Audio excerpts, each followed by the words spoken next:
Welcome to TG24 TV. నేను స్మిత. విద్యార్థుల్లో ప్రతిభను ప్రోత్సహిస్తూ వారిలో స్ఫూర్తి నింపే ఉద్దేశంతో ఆలివ్ మిఠాయి అకాడమిక్ ఎక్సలెన్స్ అవార్డులు అందజేస్తున్నామని నిర్వాహకులు దొరరాజు తెలిపారు. కుకట్పల్లి నియోజకవర్గంలోని ప్రభుత్వ పాఠశాలలో చదువుకొని 10వ తరగతిలో ఉత్తమ ఫలితాలు సాధించిన 14 మంది విద్యార్థులకు నేడు 2.2 లక్షల విలువైన స్కాలర్షిప్లను అందజేశామని ఆయన అన్నారు. ఈ కార్యక్రమానికి ముఖ్య అతిథిగా ఎమ్మెల్యే మాధవరం కృష్ణారావు హాజరై విద్యార్థులకు స్కాలర్షిప్లతో పాటు అవార్డులను ప్రదానం చేశారు. ఈ సందర్భంగా ఎమ్మెల్యే మాట్లాడుతూ 10వ తరగతిలో ఉత్తమ ఫలితాలు సాధించిన విద్యార్థులను ప్రోత్సహించేందుకు ఈ అవార్డులు అందజేయడం వల్ల వారిలో మరింత ఉత్సాహం, ఆత్మవిశ్వాసం పెరుగుతుందని అన్నారు. జిల్లా స్థాయిలో ప్రథమ ప్రభిత కనపరిచిన విద్యార్థికి ₹1,00,000 నగదు బహుమతిని, అలాగే ప్రతి స్కూల్ టాపర్కు స్కాలర్షిప్ను అందజేశామని తెలిపారు. గత 5 సంవత్సరాలుగా ఆలివ్ మిఠాయి నిర్వాహకులు ఈ కార్యక్రమాన్ని నిరంతరం నిర్వహిస్తున్నారని పేర్కొన్నారు. ఈ కార్యక్రమంలో DEO, MEOలు, ఉపాధ్యాయులు, నిర్వాహకులు తదితరులు పాల్గొన్నారు. ఏ పార్లమెంట్లోనూ ఏ దేశంలోనూ కూడా ఎవరికి ఇబ్బంది కలగకూడదు అని చెప్పి రెడీ అయి తన క్యాంప్ ఆఫీస్ లో కూర్చొని ఎవరు వచ్చిన వారి సమస్యలు తీర్చుకుంటూ వచ్చినటువంటి వారికి ఎవరికి ఇబ్బంది కావద్దు, ఇక్కడ నా దగ్గరకు వచ్చినటువంటి వాళ్ళు ఎవరు కూడా ఊరికే వెళ్ళొద్దు అని చెప్పి అక్కడ ఉదయం మనకు ఒక బ్రెయిన్ అనేది మామూలు కాదు, అంటే ఇంటెలిజెంట్ అనేది మామూలు కాదు, ఎక్సలెన్స్ అనేది మామూలు కాదు. దానికి కష్టం ఉంది. అమ్మాయికి ₹1,00,000 చెక్కులు ఎమ్మెల్యే గారి చేతుల మీదుగా నిజంగా తల్లిదండ్రుల కష్టాన్ని గుర్తించినటువంటి విద్యార్థులు బాగా చదువుతారని చెప్పి అనడానికి ఒకటి, మా అమ్మ నాన్నలు చాలా కష్టపడుతున్నారు, వాళ్ళలాగా మేము కష్టపడద్దు, వాళ్ళు మంచిగా సుఖంగా చూసుకోవాలి అంటే బాగా చదవాలి అని సోనియా ఇప్పుడు మన ముందు ఆ విషయాన్ని నిరూపించింది. ఆమెకు ఒకసారి గట్టిగా సపోర్ట్ పడదాం. తర్వాత ద్రాక్షాయణి, జడ్పీహెచ్ఎస్ శంషి కూడా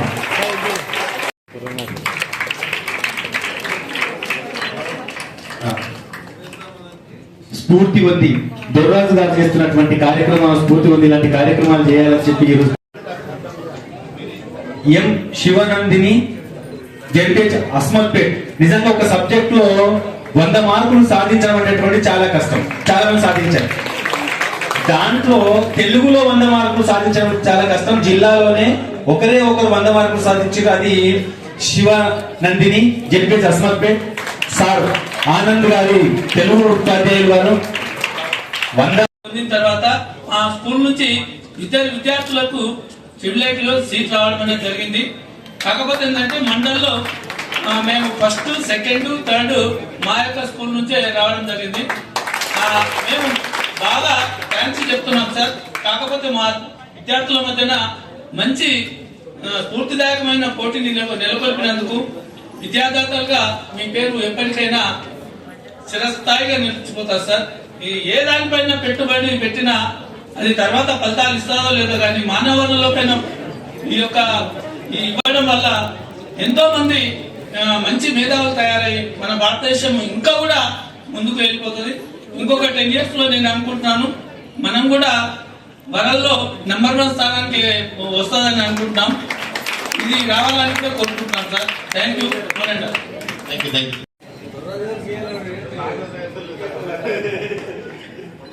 దొరరాజు గారు చేస్తున్నటువంటి సేవను నిజంగా అభినందించాల్సిందే అని చెప్పి మన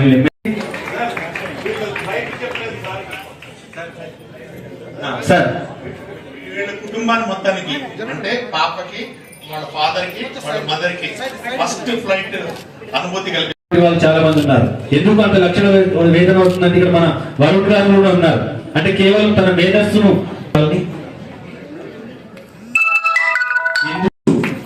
తో పాటు దొరరాజు గారి కార్యక్రమం వల్ల ఎందరో స్ఫూర్తి తీసుకొని మేము కూడా సాధించాలని చెప్పి చదువుతున్నారు, ఫలితంగా మంచి మార్కులు సాధిస్తున్నారు.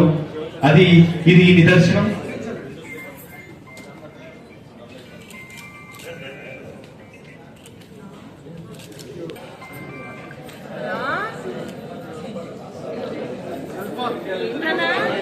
తర్వాత రొమిసా తబు, జడ్పీహెచ్ఎస్ ఎల్లమ్మ తుబా. తర్వాత పి ప్రజ్వలిక, జడ్పీహెచ్ఎస్ బాలానగర్.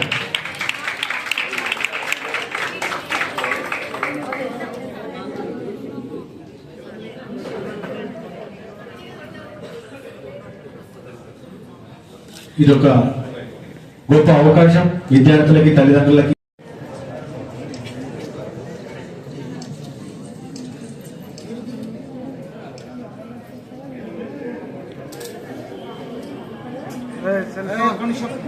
ఆశించకుండా నాకు పరిచయమై కూడా ఇంచుమించు 8-9 సంవత్సరాలు అయింది. చాలా మంది స్వార్థాలు ఉంటాయి. ఒక ఎమ్మెల్యే దగ్గర పని తీసుకున్నప్పుడు ఏదో ఒక ఆశించే దాతలు చూస్తూ ఉంటాం. అటువంటి వాళ్ళలో గొప్ప నాయకులు భగవంతుని విషయం దగ్గరికి ఉన్నప్పుడు కష్టాలకు చెప్పుకుంటూ ఉంటాం.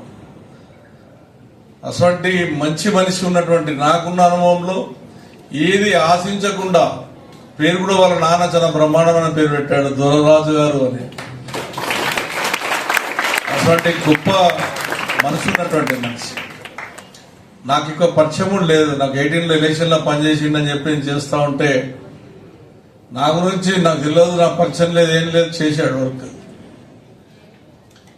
నేను ఇట్లా చేయాలనుకుంటున్నా సార్ అంటే మిఠాయి షాపులు ఉన్నాయి, రేపు పొద్దులేమో మిఠాయి షాపులకి ఏదైనా పర్మిషన్ అడుగుతాడేమో అని అనుకున్నాను. ఉంటుంది కదా, స్వార్థాలు ఉంటాయి కదా అనుకున్నాను. కానీ మిఠాయి లాంటి మనిషి దొరుకుతాడు నాకని నా జీవితంలో అనుకున్నాను. మిఠాయి లాంటి మనిషి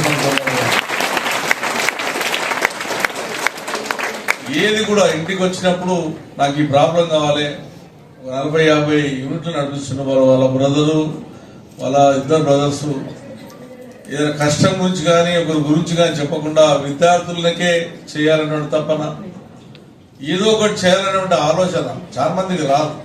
పైసలున్నాయి, 1000 మంది కోట్లు అంబారాస్ వంటలకు, టాటాస్ వంటలకు ఉన్నాయి. మనసుకు 10 రూపాయలు సాయం చేయాలి, విద్యార్థులను చూడాలన్నటువంటి వాళ్ళను, మన దేశంలో ఉన్నటువంటి విద్యార్థులను కాపాడుకోవాలన్నటువంటి ఆలోచన చాలా మందికి తక్కువ ఉంటాయి. అందుకొరకు ఏదైనా మంచి పని చేసినప్పుడు చూస్తుంటాం, మన పుట్టినాడు ఏడుచుకుంటే పుడుతుంటాం, పుట్టినాడు కూడా ఏడుచుకుంటే పుడతాం, ఆఖరికి చచ్చేటప్పుడు కూడా ఏడుచుకుంటే వస్తాం. కాబట్టి సంటల్లో మనకి ఇచ్చినటువంటి జీవి ఏదైతే జీవి ఉందో, ఇటువంటి మంచి పనులు చేస్తే జీవితాంతం మీ అసంటలను కాపాడుకోనికి, ఆ జీవి కాపాడుకోనికి ఎప్పుడు తృప్తిగా పిల్లలు చెప్పుకునే విధంగా మా నాన్న ఎప్పుడు కూడా గొప్ప పనులు చేసేవాడు. రేపు పోయే కాలంలో విద్యార్థులు మీరు ఇటువంటి దురరాజులాగా మీరు కూడా తయారు కావాలి. ఇలా ఏదో ఒక 10,000 లక్షల రూపాయలు ఇచ్చి మనము మన కూకటపల్లి నియోజకవర్గంలో నిర్వహిస్తున్నటువంటి మిషన్ 10th క్లాస్లో భాగంగా ఈ రోజున దాదాపు 14 మంది విద్యార్థులకి 2.2 లక్షల స్కాలర్షిప్ ఇవ్వడం జరిగింది.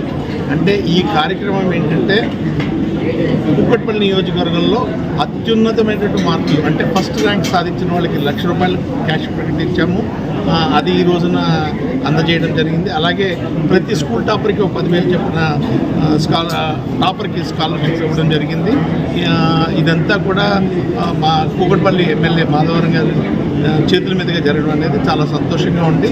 ఇటువంటి కార్యక్రమాలు భవిష్యత్తులో మరెన్నో చేసి విద్యార్థుల్లో స్ఫూర్తి నింపడానికి మేము ఎప్పుడు ప్రయత్నిస్తూనే ఉంటాం.